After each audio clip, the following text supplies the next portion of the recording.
इस सीरीज़ में हम मनोवैज्ञानिकों पर चर्चा करेंगे। मनोवैज्ञानिकों के बारे में अक्सर एक बात कही जाती है कि लोग इनसे हाथ मिलाने के बाद अपने हाथों की अंगुलियां गिनते हैं। कुछ तो होता ही होगा इनके व्यक्तित्व के अंदर, जो ऐसी बात इन्हीं के बारे में कही जाती है।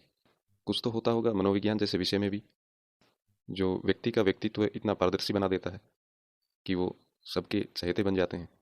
और एक बात जो नेपोलियन के बारे में कही जाती थी कि वो आया, उसने देखा और जीत लिया। मनोवैज्ञानिकों के बारे में भी अगर ऐसा कहा जाए तो ये गलत नहीं होगा कि वो आते हैं, देखते हैं और जीत लेते हैं। मनोवैज्ञानिकों के ऊपर हर एग्जाम में क्वेश्चन जो हैं वो पूछे जाते रहे हैं। हम उन्हीं लोकप्रिय मनोवैज्ञानिकों के ऊपर इस सीरीज में चर्चा करेंगे। सबसे पहले सिगमंड फ्रॉइड आते हैं। सिगमंड फ्रॉइड के बारे में मैं सबसे पहले आपको एक छोटी सी स्टोरी सुनाता हूँ। कहते हैं वो एक बार अपनी पत्नी के साथ और बच्चे के साथ एक मेले में घूमने जाते हैं।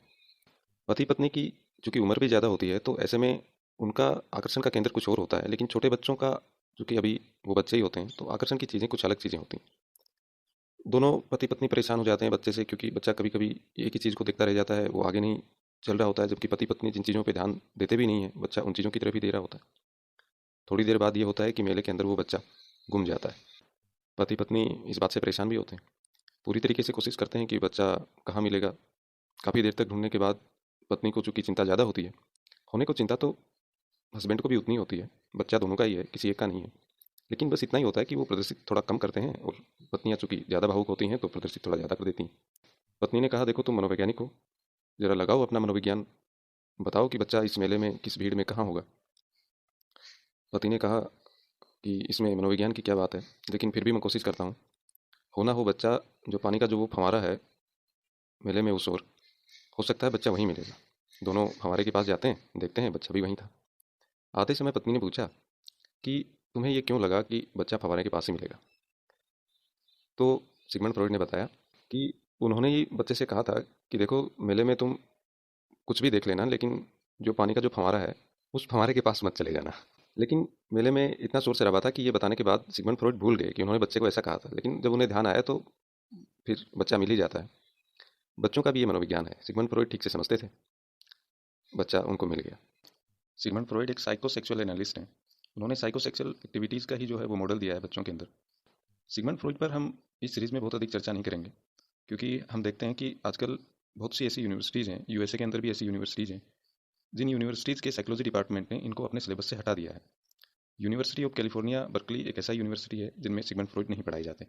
इसके पीछे वो तर्क देते हैं कि सिगमंड फ्रॉइड की जो बातें हैं ये 100% सच नहीं हो सकती, क्योंकि इन्हें साइंटिफिकली प्रूव नहीं किया जा सकता। इनकी जगह एरिक रिक्सन को पढ़ाया जाता है। अब एरिक रिक्सन कौन है? ये भी मनोवैज्ञानिक हैं। इन्होंने खुद ने ही ये माना है कि उनका जो साइको सोशियल एक्टिविटीज़ का जो मॉडल था वो सिगमंड फ्रॉइड के मॉडल से प्रभावित होकर ही या उनको पढ़ के ही उन्होंने बनाया है। लेकिन सिगमंड फ्रॉइड नहीं पढ़ाए जाते तो नहीं पढ़ाए जाते। सिगमंड फ्रॉइड वो मनोवैज्ञानिक हैं जिन्होंने सबसे पहले मनुष्य के सपनों को समझने की कोशिश की, ड्रीम्स का एनालिसिस करने की कोशिश की और उसके व्यक्तित्व की, उसके पर्सनैलिटी की कमियां और अच्छाइयां जानने की कोशिश की। आज भी आज भी अगर आप किसी मनोवैज्ञानिक के पास जाएंगे, आप देखेंगे कि वो हर एक पेशेंट को एक ऐसे लूप में डाल देते हैं जिसमें सबसे पहले वेटिंग रूम होता है। वेटिंग रूम के बाद में एक दूसरा वेटिंग रूम आता है, और तीसरा उनका खुद का चैम्बर होता है, जहाँ जिस कमरे में वो खुद बैठे होते हैं।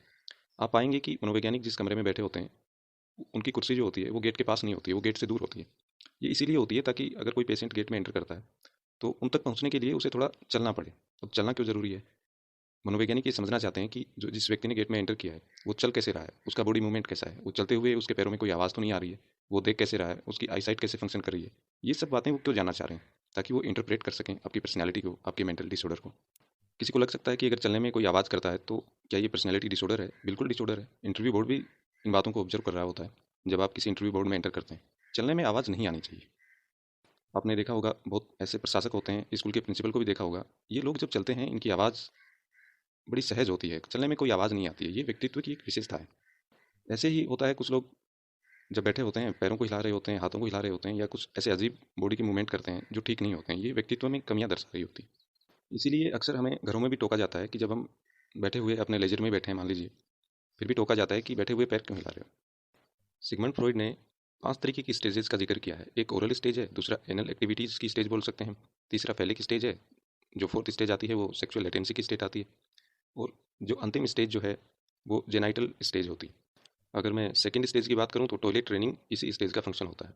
तीसरी स्टेज के अंदर आपने सुना होगा ओडिपस कॉम्प्लेक्स होता है, इलेक्ट्रा कॉम्प्लेक्स होता है, क्रिस्टेशन फियर होता है, या बच्चे का अपनी माँ को सड्यूस करने का जो प्रोसेस होता है, ये सब तीसरी स्टेज से ही जुड़े हुए हैं। ओरल स्टेज बच्चे के अंदर 1 साल तक की स्टेज होती है। इसमें बच्चा जो है अपने माउथ से ही सब तरीके के प्लेजर हैं, सब कुछ जो है वो अपने माउथ में ही ले ले जाना चाहता है। यही स्टेज जो है वो ब्रेस्ट फीडिंग की स्टेज भी होती है। सिगमंड फ्रॉइड कहते हैं कि जो बच्चे ओरल स्टेज को ठीक से पास नहीं कर पाते, उन बच्चों में बाद में जाके पर्सनैलिटी के अंदर न्यूरोसाइकोटिक डिसऑर्डर हो जाते हैं। ये डिसऑर्डर कैसे होते हैं? मान लीजिए एक बच्चे का ब्रेस्ट फीडिंग पीरियड जो है वो प्रोलॉन्ग कर गया है।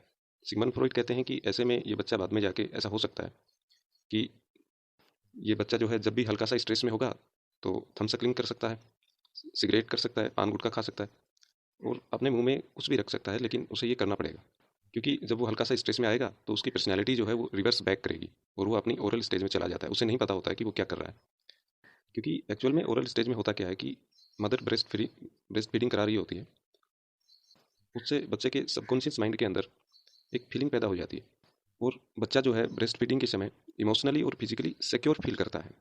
और जब वो अपने रियल लाइफ के अंदर इनसिक्योर फील करता है तो उसकी पर्सनैलिटी रिवर्ट बैक करती है और इसके लिए वो या तो अपने थंब को माउथ में लेके जाता है, जिसे हम थंब सकिंग कहते हैं, या फिर आपने देखा होगा छोटे बच्चों के अंदर कुछ बच्चे क्लास में ऐसे होंगे, जब वो किसी समस्या में उलझते हैं या किसी कैलकुलेशन को ठीक से नहीं कर पाते तो अक्सर पेंसिल के एक हिस्से को वो अपने मुंह में ले जाते हैं।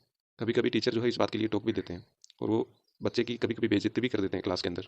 वो कहते हैं कि तुम ये पेंसिल मुंह में क्यों ले जा रहे हो, क्या ये तुम्हें न्यूट्रिशन देती है? एक्चुअल में पेंसिल ये ठीक है कि उसे न्यूट्रिशन नहीं देती, लेकिन अभी उसके सामने समस्या थी, वो समस्या से जूझ रहा था, समस्या का हल नहीं हो पा रहा था, उसने हल्का सा इनसिक्योर फील किया, उसके मन में स्ट्रेस की भावनाएं आई।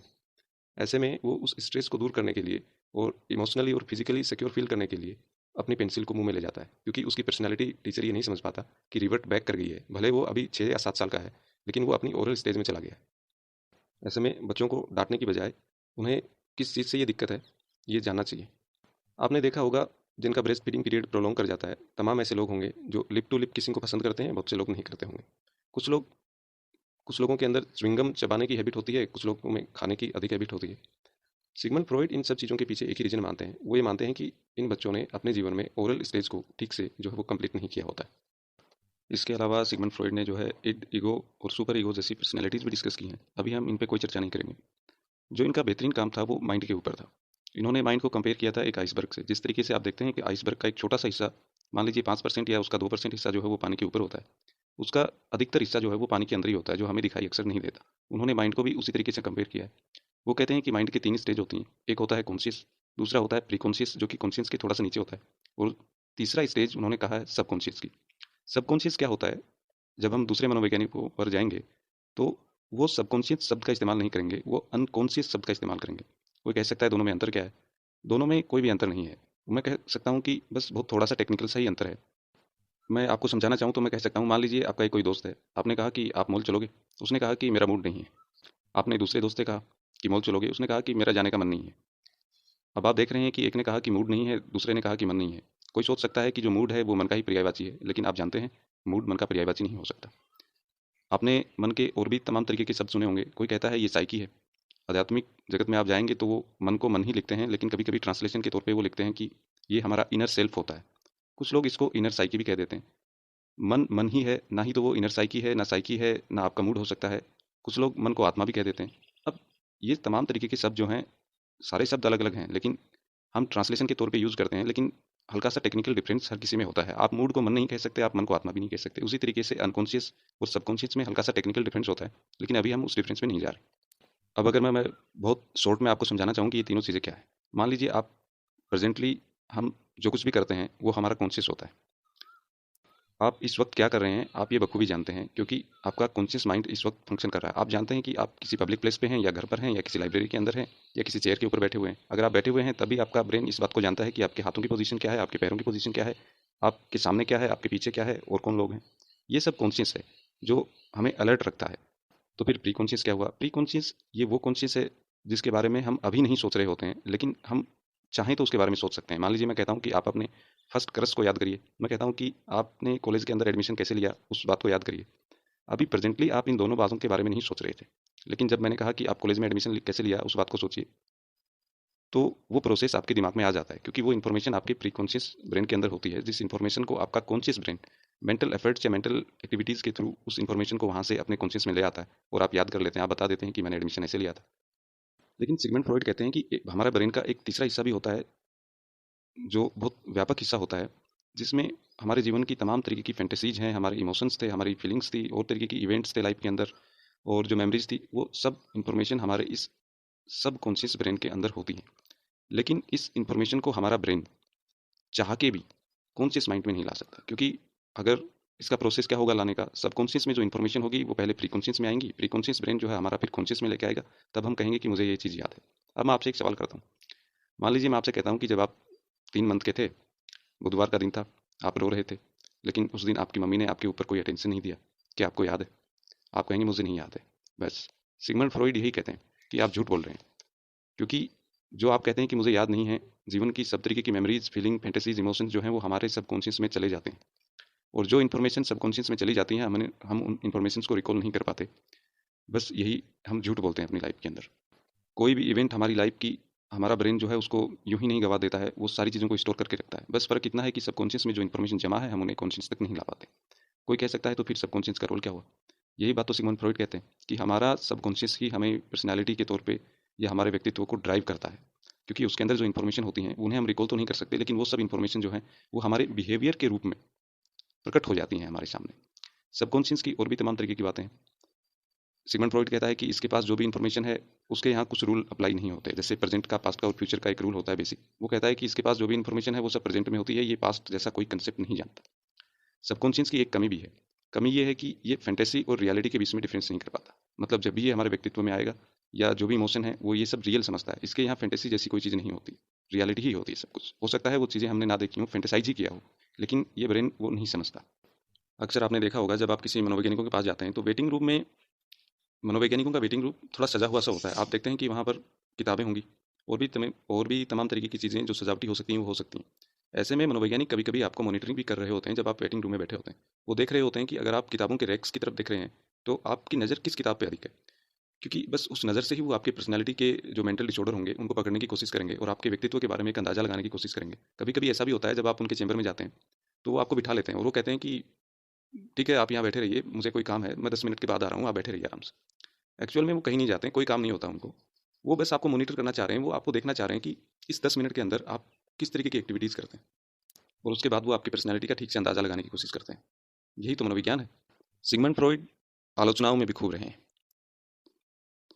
जिस समय यूरोप का पूरा विज्ञान जगत मनुष्य को एक बौद्धिक प्राणी सिद्ध करने में लगा हुआ था, सिगमंड फ्रॉइड उस समय मनुष्य की मूल भावना, काम भावना को सिद्ध करके उसको निर्बौद्धिक सिद्ध कर दिया था। तो आलोचना तो इनकी होनी ही थी। साथ ही जहाँ चार्ल्स डार्विन ने यह कहा था कि मनुष्य जो है वो प्रकृति के संघर्षों में सबसे योग्यतम, श्रेष्ठ जो है वो घोषित पशु है, जब डार्विन ने मनुष्य को पशु घोषित कर दिया तो सिगमंड फ्रॉइड ने कहा कि मनुष्य जो है वो दमित इच्छाओं का महज एक बायोलॉजिकल पिंड ही है और इसके अलावा और वो कुछ भी नहीं है। निर्बौद्धिक तो उन्होंने पहले ही सिद्ध कर दिया था। और जब उन्होंने सेक्स की भावना को प्राथमिक भावना कहा तो उन्होंने तमाम तरीके के उन सनातनी परंपराओं और उन नैतिक चिंतन को भी धराशायी कर दिया था जो ये कहता था कि ब्रह्मचर्य मनुष्य को जो है वो पालन करना चाहिए। सिगमंड फ्रॉइड कहते हैं कि ब्रह्मचर्य जो है वो प्राकृतिक नहीं है। अगर मनुष्य के ऊपर इसको थोपा जाएगा तो उसके बाद में उसकी पर्सनैलिटी के अंदर न्यूरोसाइकोटिक डिसऑर्डर पैदा हो जाएंगे। जो तमाम इन सब चीज़ों का विरोध कर रहा था उसकी आलोचनाएं जो हैं वो होनी ही थी। ऐसा नहीं है सिगमंड फ्रॉइड एक कि ये हर बार जो है सफल ही होते गए। इन्होंने जीवन के अंतिम क्षणों में जाके ऐसा देखा कि सेक्स मनुष्य की मूल प्रवृत्ति नहीं है। इसके अलावा भी जिजीविषा की जो प्रवृत्ति है वो भी मनुष्य की मूल प्रवृत्ति ही है, जिसे उन्होंने नाम दिया था इरोस। और फिर उन्होंने कहा कि जो मृत्यु की जो इच्छा होती है जिसे मुमूर्षा कहते हैं, उसको उन्होंने नाम दिया था थेनाटोस। ये भी उन्होंने मूल प्रवृत्तियां ही बताई थी मनुष्य की, लेकिन वो इन बातों को ठीक से ना तो खुद समझ पाए ना दूसरों को समझा पाए और ना ही वो इनको समझाने में सफल हो पाए। इनके जो अपने ही खुद के ही शिष्य थे अल्फ्रेड एडलर, कौन नहीं जानता, उन्होंने कहा कि मनुष्य की जो मूल प्रवृत्ति है वो शक्ति की आकांक्षा है। और जबकि उनके गुरु सिगमंड फ्रॉइड क्या बता रहे थे कि सेक्स ही मनुष्य की मूल प्रवृत्ति है। अल्फ्रेड एडलर जो इनके शिष्य थे उन्होंने इन्फीरियोरिटी कॉम्प्लेक्स और सुपीरियोरिटी कॉम्प्लेक्स के ऊपर जो है वो बात की है। एक मनोवैज्ञानिक हैं जो कि स्विस साइकेट्रिस्ट हैं, कार्ल गुस्ताव जुंग। उन्होंने कहा कि मनुष्य की जो मूल प्रवृत्ति है वो जिजीविषा की प्रवृत्ति है। वहीं कार्ल मार्क्स जो हैं वो कहते हैं कि पैसा जो है वो मनुष्य की मूल प्रवृत्ति है। वो हर बार जो है हर चीज़ को जो है मनी से जोड़ देते हैं, प्रोडक्शन मीन से जोड़ देते हैं। कार्ल मार्क्स की इस बात से आप भी सहमत हो गए होंगे, क्योंकि सोशल मीडिया आजकल बस इसी बात को बता रहा है कि पैसा ही भगवान है। लेकिन जब आप मनोविज्ञान को थोड़ा और आगे पढ़ेंगे आप जान पाएंगे कि ये सब बातें गलत हैं, मनुष्य की मूल प्रवृत्ति कुछ और ही है।